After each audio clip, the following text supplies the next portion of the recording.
the redirection of human energy from distractive entertainment to civic engagement. Modern societies are living through a deep contradiction.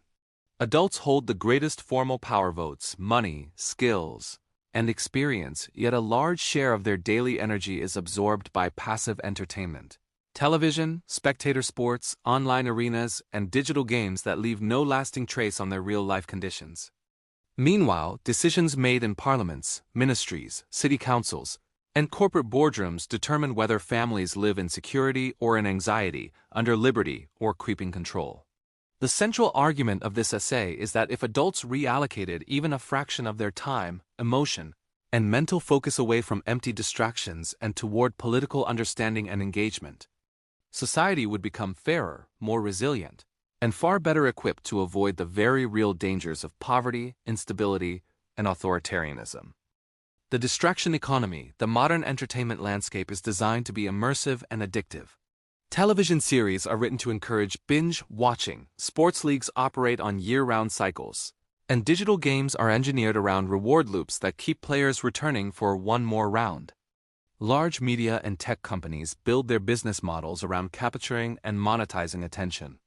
The longer adults remain engaged on screens, the more advertising revenue and data value these companies extract.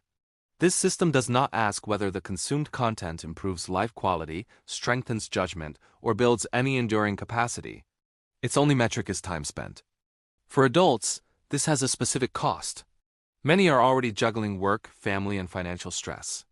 After long days, numbing themselves with low-effort entertainment feels like relief, but it is also the quiet erosion of their remaining agency.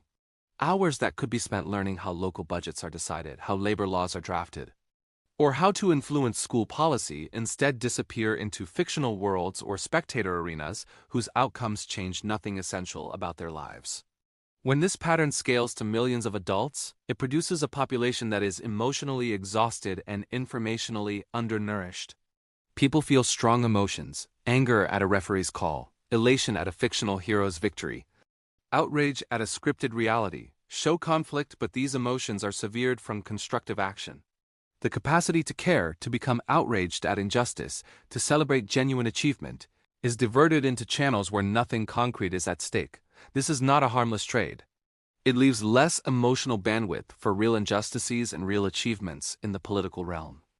Why adults matter most. The focus on adults, not just people in general, is crucial. Children and teenagers are still forming their understanding of the world. They cannot vote, do not usually hold economic power, and depend on adults for protection and advocacy. Adults, by contrast, are the ones who vote in elections and referendums, pay taxes that fund or starve public services, make hiring and management decisions in workplaces, sit on local boards, neighborhood associations, and juries, raise, educate, and model behavior for the next generation. When adults disengage from politics, they do not create a neutral vacuum. They simply leave more space for organized interests, corporations, lobby groups, and political machines to shape the rules. The laws that decide wages, housing protections, healthcare access, civil liberties, and environmental safeguards are not written in a cultural void. They are drafted in rooms where someone is present. If ordinary adults are absent from those processes because their evenings and weekends are consumed by TV drama or endless digital matches, then only those with financial or institutional power remain to influence the outcome. In this sense, adult disengagement is one of the most powerful unacknowledged forces behind inequality and democratic decay. The very group with the highest combined capacity to resist exploitation and defend freedoms spends much of its spare capacity elsewhere. The result is not just unfair policy. It is a gradual normalization of the idea that politics is something done to people rather than something done by them. The psychological trap, comfort in the unreal. It would be simplistic and unfair to say people choose entertainment over politics just out of laziness. The psychological reality is more complex. Many adults experience politics as confusing, distant, and psychologically draining. Institutions are opaque. Jargon dominates public debate. News cycles amplify scandals and conflict while rarely explaining the underlying structures. In this environment, trying to understand and influence politics can feel futile. By contrast, games and scripted entertainment offer clarity and predictability. Digital games provide clear rules, visible progress bars, and frequent feedback. Television series and sports seasons follow familiar narrative arcs. In these worlds, effort seems directly connected to reward. Play better, earn more points. Tune in, share reactions, feel part of a community. This stands in sharp contrast to the experience of writing a legislator and receiving a form reply, or voting and feeling that nothing immediate changes. This contrast creates a psychological trap. The more a person invests in escapist environments, the less competent and effective they feel in the political realm. The less competent they feel, the more they avoid it. Deepening dependence on distraction. Breaking this cycle requires an intentional reorientation. Adults must relearn that politics is not a mysterious spectacle but a human process, messy but accessible, in which consistent, collective involvement does make a difference over time. The real stakes, poverty or shared prosperity, political decisions translate directly into material conditions. Consider a few illustrative domains: labor and wages, rules about minimum wage, collective bargaining, and labor protections determine whether working adults can support a family with dignity or must juggle multiple jobs while still remaining one emergency away from ruin. A population that understands and pressures politicians on these issues will not accept laws that trap them in permanent precarity. Healthcare and social safety nets. Choices about public health systems, insurance regulation, and social benefits decide who is treated, who is bankrupted by illness, and who falls through the cracks entirely. When adults are passive, systems can be quietly tilted toward profit and away from care. Education and opportunity, funding formulas, curriculum standards, and access to early childhood programs shape the life chances of children. Political neglect here creates an intergenerational cycle, where the children of disengaged adults inherit fewer opportunities and weaker tools to understand and change their surroundings. Housing and local infrastructure, zoning laws, public transport investment, and public housing policies determine whether neighborhoods are livable, segregated, or degraded. These are not abstractions. They decide how long people commute, how safe children's streets are, and whether communities remain stable or are pushed out by speculation. On the darker side, history offers countless examples of how political apathy enables long periods of poverty and even overt tyranny. When citizens are inattentive, governments and aligned private interests can shift tax burdens away from the wealthy and onto workers, expand surveillance and policing powers without robust debate, curtail labor organizing and protest rights, rewrite electoral rules to entrench incumbents and weaken accountability.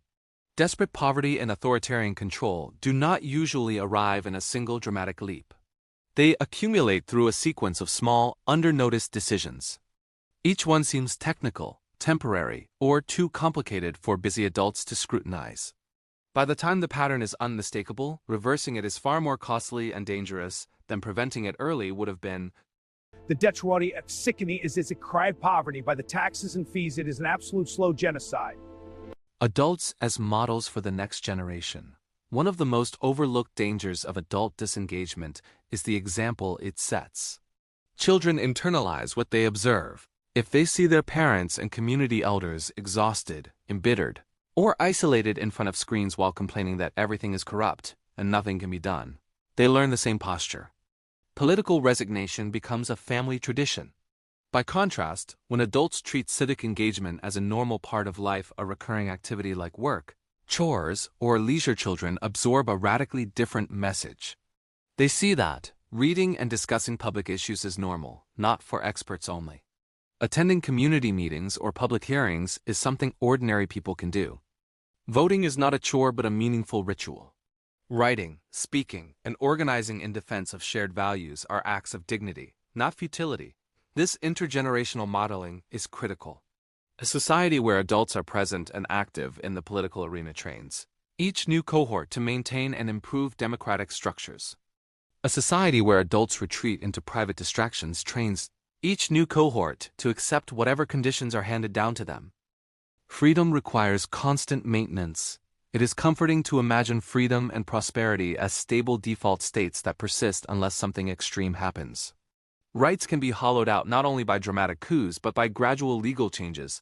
Economic security can be undermined not only by sudden crises but by decades of policy choices that favor extraction over investment. speculation over productive work, and private gain over public resilience. Low-level work from its citizens, questioning official narratives, supporting independent oversight, engaging in public debate, defending the vulnerable, and updating institutions in light of new realities. When adults opt out of this work because it seems tedious or because entertainment is more immediately gratifying, they assume that others who may not share their interests or values will do the maintenance for them. Either adults stand up and participate in shaping the rules under which they live, lack meaningful protections, and face powerful institutions that are unaccountable and sometimes openly hostile to their dignity.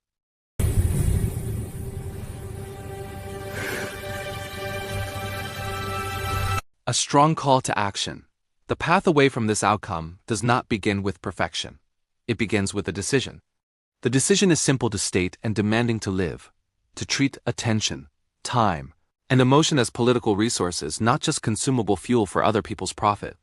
Entertainment and games can remain part of life, but they must be scaled back to make room for engagement with the real game one, in which the stakes are freedom, justice, and the conditions under which children will grow up.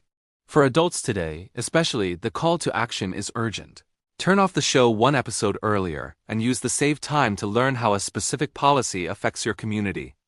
Replace one evening of digital matches each week with participation in a local meeting, union, or civic group. Supporting those who prove responsive, and working to replace those who do not. Speak about public issues with friends, colleagues, and family, not as a source of endless argument, but as a shared project. How can we, together, improve the conditions we all live under?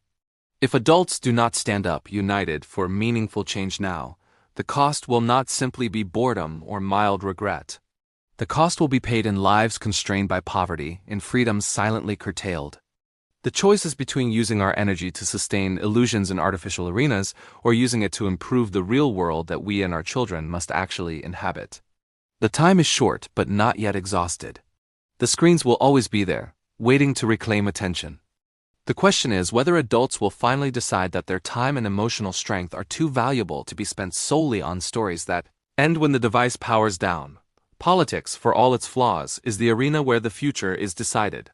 Step into it, with others, now, because if people do not stand up together for change today, they risk waking up tomorrow to find that the opportunity has passed, and that they are indeed rotting in systems of poverty and desperation they no longer have the power to escape.